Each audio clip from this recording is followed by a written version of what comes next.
Tá. Você vai avisar, né, o tempo? Hein? Você vai avisar o tempo? Vou colocar. Tá. Oi, bom dia. Meu nome é Ana Márcia, eu fui orientanda da professora Beth e eu fiz essa tese inicialmente motivada por questões pessoais. Tá? Eu sempre fui ligada muito à filosofia indiana, sempre estudei muito isso, né? E era estranho ler filosofia indiana e me lembrar de fábulas de Monteiro Lobato. Eu já tive muita dificuldade, porque como o Monteiro Lobato é um autor atualmente cancelado, né? Então, assim, falar sobre ele, na verdade eu nem estou falando sobre ele, eu estou falando sobre justamente a semelhança entre as fábulas de Monteiro Lobato e as fábulas indianas, mas isso já me causa muitos problemas, né? Só por falar o nome dele. Mas então, inicialmente foi exatamente isso que aconteceu. Eu estudando filosofia indiana, eu também fiz graduação em filosofia, eu só me lembrava das fábulas de Monteiro Lobato. E não só das fábulas, também como ditados populares, mas principalmente das fábulas, e eu fui uma leitora, quando criança, de toda a obra do Monteiro Lobato, né? Então essa questão começou a me motivar a fazer um trabalho, eu queria descobrir o que estava acontecendo, por que eu me lembrava disso, né? Ainda no mestrado, eu fiz mestrado em Memória Social, um trabalho justamente sobre a concepção de memória dentro de um texto indiano. Eu comecei assim a ter vontade, conversei com a professora Beth sobre a possibilidade de tentar descobrir o que tinha de similar. Durante o mestrado ainda, eu procurei algumas teses ligadas a esse tema, né? Encontrei uma tese bem expressiva da USP, da professora Maria Valíria de Melo Vargas, né? Que afirmava que a hipótese dela é que existia um reflexo das fábulas indianas na obra de Monteiro Lobato. Tá? E que Monteiro Lobato teria tido acesso a essas fábulas através das fábulas de La Fontaine. O grande problema, quando eu comecei a pesquisar, que eu vi que o La Fontaine não tinha lido as fábulas indianas, né? Então, assim, ele tinha lido uma tradução do árabe para o francês, né? De algumas fábulas indianas que já teriam passado pelas fábulas árabes, né? Porque originalmente esse fabulário indiano mais importante, que se chama Panchatantra, tá? Ele foi traduzido inúmeras vezes, tá? Ele foi traduzido para todas as línguas, inclusive para o árabe, tá? Mas na época de La Fontaine não existia uma tradução direta do sânscrito para o francês, não existia isso. Então ele leu a tradução da tradução da tradução da tradução do árabe para o francês, né? Então essa história começou a ficar esquisita para mim, né? E aí eu comecei a supor que talvez, né, essas teses que afirmam esses vestígios, esses reflexos da obra indiana, do fabulário indiano na obra de Monteiro Lobato, talvez fosse um fenômeno da memória de quem de quem pensou isso, né? E aí eu já estudava, né, memória social, e eu comecei a investigar, né, e fazer um trabalho, porque como eu não vim de literatura, eu tive que aprender muita coisa muito rapidamente, né? Então eu comecei a ler teoria literária, eu comecei a ler principalmente fábulas, teorias sobre fábulas, né, para poder entender, né, e seguir adiante com a minha suspeita de que, na verdade, como aconteceu comigo, né, poderia ter acontecido com essas teses, né, com os autores dessas teses, né? Então, assim, basicamente foi isso que aconteceu, né? Aí eu comecei a estudar, comecei a dissertar também sobre fábulas, procurei entender o que era todas as formas de disciplinas se unirem, né, justamente porque a gente também estava trabalhando com literatura comparada, né, procurei me instruir sobre isso tudo. E eu cheguei à conclusão, por causa de todos esses estudos, que na verdade a minha suspeita era plausível, né? Porque olha só, se o La Fontaine não leu o Panchatantra, né, que é o fabulário principal indiano, tá? Se na época dele não existia uma tradução direta do sânscrito para o francês, se ele leu a tradução da tradução da tradução da tradução, e, mesmo assim, se Monteiro Lobato leu La Fontaine, por que que então, né, essas teses afirmariam essa influência tão forte, né?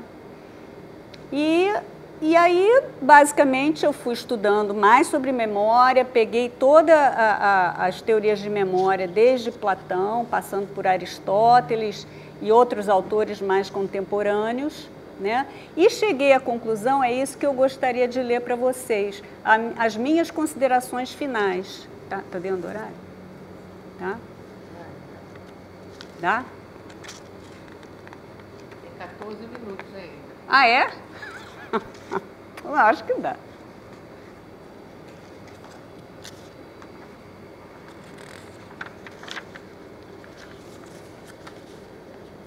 Ao refletir sobre a pergunta do título da pesquisa, Fábulas de Monteiro Lobato, Vestígios Culturais ou Artimanhas de Memória, que se referia inicialmente à invocação de lembranças de fábulas, inclusive de fábulas do autor de Taubaté, duas interrogações fundamentais e uma busca de resposta para elas se colocaram ao longo do trabalho. A primeira questão dizia respeito à possibilidade de um texto indiano promover lembranças de fábulas, gênero literário diferente em um outro contexto histórico, social e cultural. Respondemos que, além da intertextualidade ser constituída de qualquer texto, não é incomum encontrar a mesma temática em distintos gêneros literários. No universo grego antigo, por exemplo, analisando a deusa Mnemosyne, a deusa da memória, presidente da função poética e da arte da rememoração, a abordagem da mítica grega difere da doutrina de Platão, tanto na forma de discurso como no gênero literário, embora a temática seja a mesma.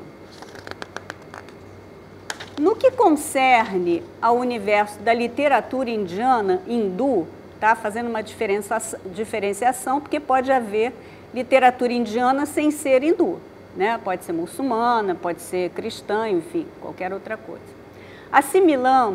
Assinalamos que é visível nas obras literárias, filosóficas e religiosas a mistura de ditados, provérbios, apólogos e contos originários de outros gêneros. Isso é muito comum na Índia, né? Então, por exemplo, uma citação é feita no fabulário, mas é feita também num épico, a mesma citação. Tá? É comum encontrar os mesmos argumentos em epopeias, textos filosóficos, romances, entre outros gêneros. No caso do fabulário Panchatantra, Vishnu Sharma, que é o autor, né, ensina, utilizando o gênero fábula, a tradição hindu aos 3 filhos tolos do rei. As historietas, os 3 peixes do primeiro livro do Panchatantra, a desunião de amigos, os 2 pombos e o caçador de pássaro, a história do corvo e da coruja, por exemplo, também pode ser encontradas numa obra épica. A segunda questão correspondia à semelhança entre algumas fábulas de Monteiro Lobato e algumas historietas da coleção indiana.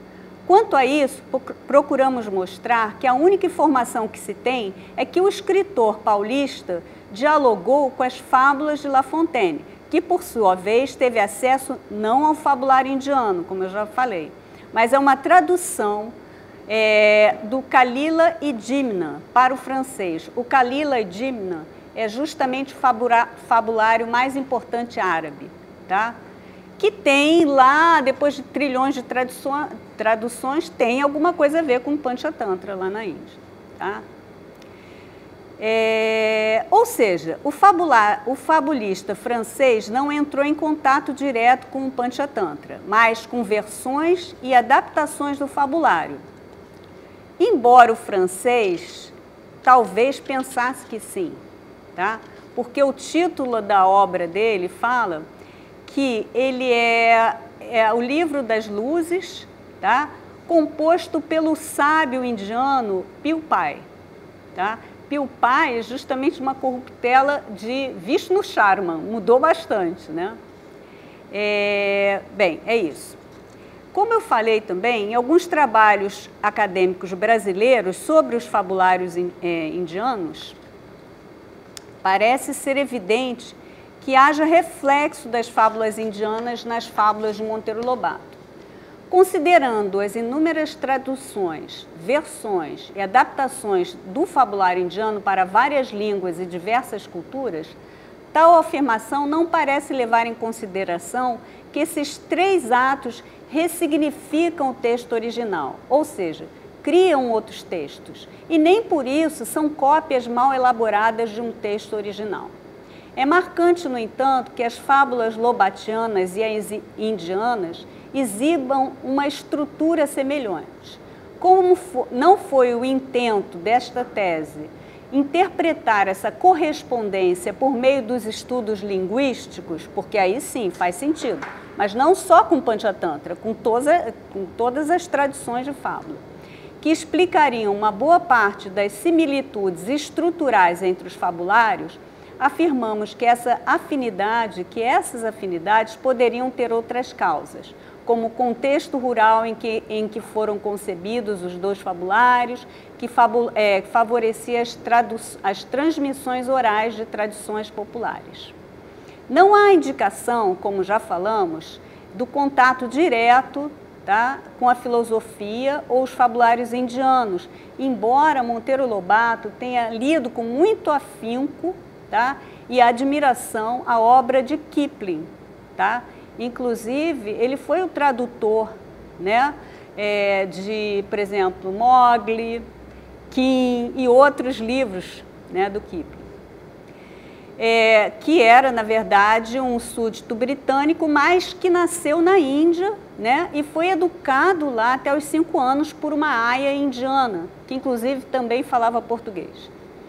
Ainda assim, é pouco provável que esse episódio da vida de Kipling possuísse força suficiente para inspirar Monteiro Lobato de forma mais significativa do que as outras inspirações e diálogos literários, como tentamos mostrar. Como eu já falei, né, o La Fontaine foi uma das principais referências, né, de Monteiro Lobato, e que também não teve acesso ao fabulário indiano, né? E mesmo que ele tivesse tido, né, esse fato não alteraria o julgamento que eu fiz, né? Concordamos com Mamed Mustafa Jarrouch, que é um professor da USP que fez a tradução do árabe para o português do fabulário árabe, né, chamado Kalila e Dimna. É um trabalho, quer dizer, você tentar fazer essas ligações é um trabalho infrutífero, que não acaba nunca, tá? Inclusive, para embasar esse argumento, o Jarrouch cita o crítico egípcio Abdul Azam, para quem a comparação do Kalila e Dimna, o fabulário árabe, com o fabulário indiano, ou mesmo com outros textos tradicionais da Índia, só evidencia o afastamento que o livro árabe tem em relação às suas longínquas fontes. Tá? Para ele, a versão árabe do Panchatantra, do fabulário indiano, em sua forma atual e após vários séculos de transmissão, constitui, sem dúvida, um conjunto de histórias ao qual o tempo e os leitores deram coesão, devendo, por isso, ser considerado parte do patrimônio imaterial muçulmano, assim como de todas as outras culturas para cujas línguas a obra indiana foi adaptada. Então, assim, Para finalizar um pouco, né? Então eu queria só fazer mais uma conclusão né? Que tudo isso me levou a crer que os hipotéticos reflexos da produção fabulística indiana nas fábulas lobatianas poderiam ser vistos, sim, como artimanhas da própria memória dos autores que afirmam, né, essa tese. Então, por exemplo, por esse viés argumentativo, verificamos que muitas lembranças surgem porque há um ambiente propício à rememoração. Tá? Com Maurice Halbwachs, né, acreditamos que lembramos com base em núcleos memoriais ou quadros sociais de memória. Tá? Isto é, memória é uma reconstrução do que se passou, construída a partir de valores unificadores de grupos religiosos, de classe, de família, etc., mesmo que eles estejam em permanente mudança, o que vai além dessa perspectiva do Halbwachs, tá? Que considerava os quadros sociais como delimitados e bem definidos. Seja como for, lembrar não é um ato espontâneo e livre. Enquanto conservação total do passado, a lembrança só seria viável caso fosse possível manter intacto o sistema de hábitos, relações sociais e representações da infância e sem indagações sobre o futuro, que é impossível. Sempre buscamos, mesmo sem perceber, sentidos e explicações para as experiências passadas, nas demandas presentes e nos projetos do futuro. Em tom ensaístico, terminei essa pesquisa refletindo sobre uma possível motivação produtora dessa hipótese, da existência desses reflexos na obra de Monteiro Lobato.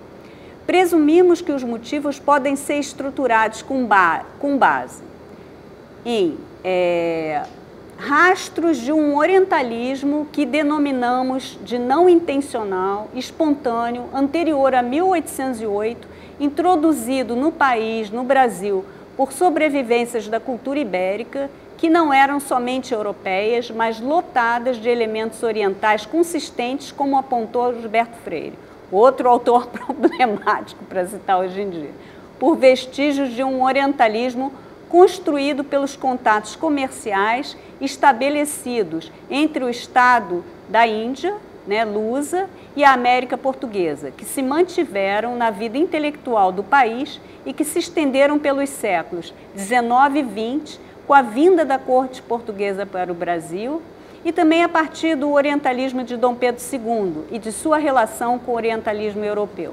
Tudo isso, como, né, eu abordei no texto. Na presença dessas considerações, eu formulei duas interrogações que eu não respondi. Inclusive, eu pretendia, não consegui, mas eu pretendia dar seguimento a esses estudos, né? Essas lembranças poderiam resistir ao tempo, por tanto tempo, né, a ponto de uma autora atual achar que poderia ser diferente? Duas. Como é que elas foram transmitidas, né? Então, eu não respondi a essas perguntas, que, no meu entender, já seria motivo de um outro trabalho. Tá? Então, é isso. Muito obrigada. Espero que eu tenha conseguido transmitir um pouquinho. Obrigada, Ana Márcia. Eu não tenho pergunta, mas eu tenho uma observação e um conceito. Não diga que Monteiro Lobato foi cancelado. Eu lutei com ela 4 anos para ela não dizer que Monteiro Lobato foi cancelado. Não, eu não estou dizendo que ele foi cancelado. As pessoas dizem que ele foi cancelado. Eu sei, mas as pessoas que dizem isso não leram Monteiro Lobato. É verdade. Tá? Porque racista é a personagem dele, é a Emília. Não é Monteiro Lobato que é racista. E, além do mais, toda vez que a Emília faz uma fala racista, ela leva uma bronca da Dona Benta, ou da tia Anastácia, ou do Pedrinho e do Narizinho. Então,